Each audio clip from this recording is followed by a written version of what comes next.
दोस्तों नमस्ते। अक्सर महाराष्ट्र के मराठी पत्रकारों को चाय बिस्कुट वाले पत्रकार कहा जाता है। मतलब चाय और बिस्कुट लेकर जीने वाले पत्रकार।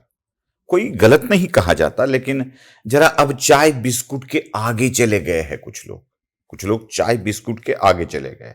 आपको पता है, गायकों में जो गाना गाने वाले होते हैं उनके अलग अलग घराने होते हैं, और इस घराने में एक किराना घराना भी होता है। मतलब किराना घराना की एक परंपरा होती है। वैसे पत्रकारों में भी अब किराना नाम का एक घराना आ गया है, जिसको किराना सामान जो होता है, घर में भरा हुआ जो राशन का सामान आता है, वो भरकर लेने वाले पत्रकार भी किराना घराने के पत्रकार हो गए हैं।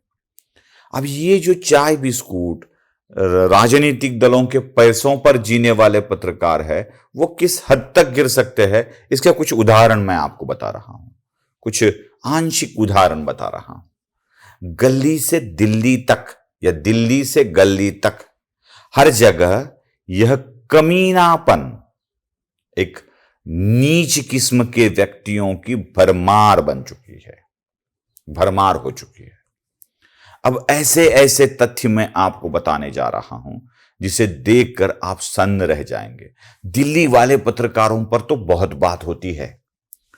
कोई किसान आंदोलन को चलाता है, तो कोई टीवी से निकाले जाने के बाद जब उनके पीठ पर एक लत्ता प्रहार हो जाता है, तब निकाले जाने के बाद अपना यूट्यूब चैनल निकाल कर बैठ जाते हैं। कहीं कोई तो कहीं कोई अभिसार तो कोई रविश तो कोई और रविश, ऐसी बातें करते हुए अपनी बातों को दुनिया के सामने बेचते हुए आगे बढ़ता रहता है। किसान आंदोलन की बात तो हम सब जानते हैं, उसके बारे में ज्यादा बात नहीं करनी है मुझे। मुंबई के पत्रकार क्या कम हैं? मुझे तो ऐसे ऐसे पत्रकार पता है जिनके फ्लैट के ईएमआई किस्तें राजनीतिक दल भरते हैं। किसी के मोबाइल बिल को भरा जाता है, किसी को मोबाइल गिफ्ट किया जाता है। ऐसे ऐसे पत्रकार मालूम है कि जो मोबाइल बिल हर महीना भरकर अपना काम चला लेते हैं। अब कुछ और भी होते हैं दोस्तों, कुछ और भी होते हैं जिनको खान पान की व्यवस्था की जाते हैं, ऐसे भी होते हैं। और कुछ बेचारे चाय बिस्कुट तक सीमित रहते हैं। मुझे तो ऐसे पता है कि हर महीना जाकर अपना पॉकेट ले लेते हैं राजनीतिक दल से, और खुद को, मुझे पॉकेट लेने से कोई एतराज नहीं है, कोई एतराज नहीं है। मैं खुल के बता देता हूं, कोई एतराज नहीं है। क्योंकि अगर आप अपने आप को किसी विचारधारा के समझते हो, मानते हो, तो बेलाशक आप पॉकेट ले सकते हो। लेकिन खुद को निष्पक्ष बताकर बाजार में बैठे हुए, मतलब पतिव्रता की आप ओढ़नी तो पहन लेते हो, चोला तो पहन लेते हो पतिव्रता का, लेकिन दिन दहाड़ में बाजार में धंधा करने बैठ जाते हो। आपत्ति इस पर है।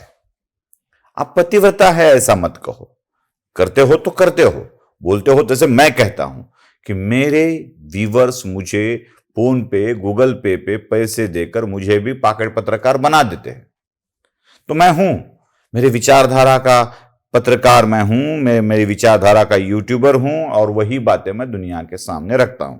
चलो, ये सारी बातों के साथ मैं कुछ आपको ऐसे तथ्य बता रहा हूं।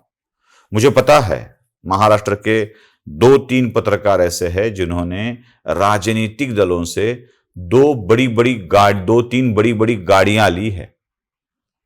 कंपनी भी मालूम है, मैक भी मालूम है, किन्होंने ली है ये भी मालूम है। अपने विचारों का दारिद्र्य दिखाने वाले और खुद को कुबेर बताने वाले, धन के कुबेर बताने वाले, बुद्धि के कुबेर बताने वाले। किसी के नाम पे मत जाइएगा, मैं किसी पे सीधा आरोप नहीं कर रहा हूं, किसी के नाम पे मत जाइएगा। उन्होंने आजकल टाटा का टॉप एंड का मैक लिया है एक। जरा देख लीजिए किसने गाड़ी दी है, किसने गाड़ी भेजी है उनको। ये छोड़ दीजिए दोस्तों, ये कुछ भी नहीं है।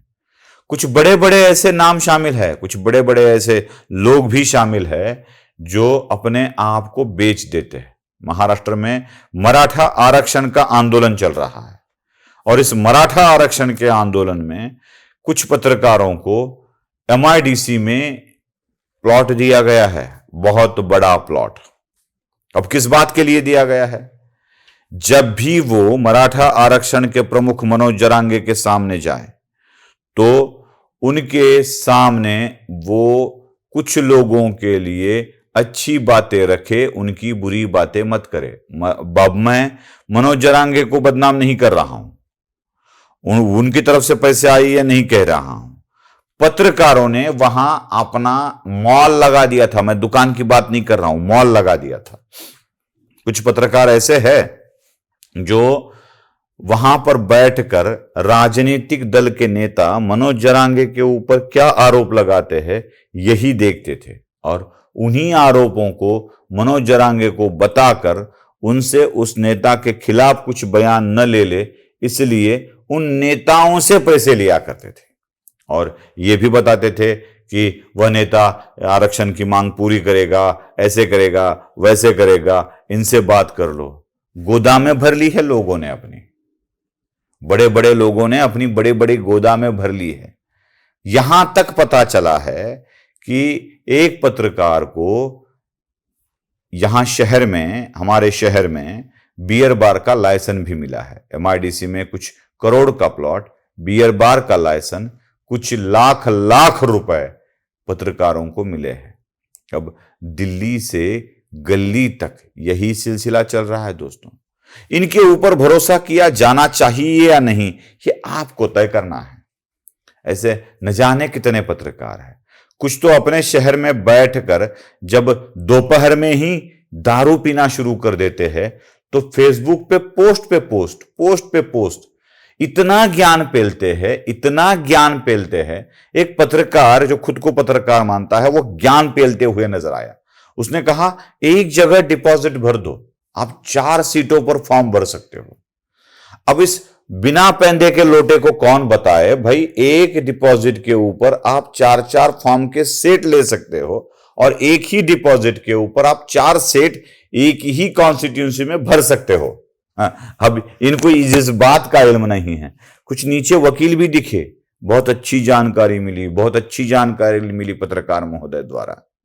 अब इन पत्रकारों को जो भी कुछ 4-5 रुपए मिलते हैं ना, वो ऐसे ही दारू में खर्च कर देते हैं।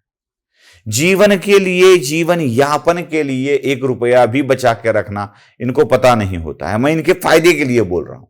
अरे भाई, कोई अगर 10-5 दे भी दे, अब दावा 2-2 करोड़ का करते हैं जिनको नहीं मिला वो, मुझे 2 करोड़ मिलने वाले थे, देता कोई 2000 भी नहीं है, बस 100-500 रुपए देके आज के पीने खाने का इंतजाम कर देते हैं और उसी में खुश रहने वाले पत्रकार मैंने 2 करोड़ का दावा ठुकराया, ऐसे आरोप भी लगाते हैं। अब कुछ पत्रकार ऐसे भी है जो जिसको देखे उसे अपना मान लेते हैं। अब हमारे लातूर के ही एक पत्रकार है जो कुछ बातें चलाते हैं, बोल तो है महाराष्ट्र, मतलब बोलता है महाराष्ट्र कह के, एक ही घर के 4-4, 5-5 लोगों को सांसद का टिकट दिला देते हैं। अब बच्चों को दे दिया, चाचा को दे दिया, इसको दे दिया, उसको दे दिया।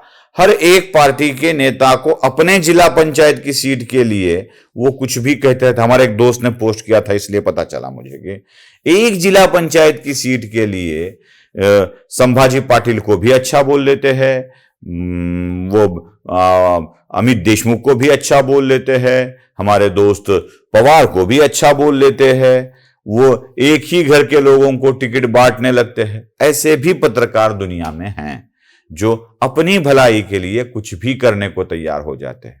अब सिर्फ चाय बिस्कुट नहीं दोस्तों, चाय बिस्कुट के आगे भी चले गए हैं ये पत्रकार। इन पत्रकारों को समझना आवश्यक है और उनके ऊपर भरोसा किया जाना चाहिए या नहीं, यह तय करना आवश्यक है। पसंद आया हो तो लाइक कीजिए, शेयर कीजिए, सब्सक्राइब कीजिए। धन्यवाद।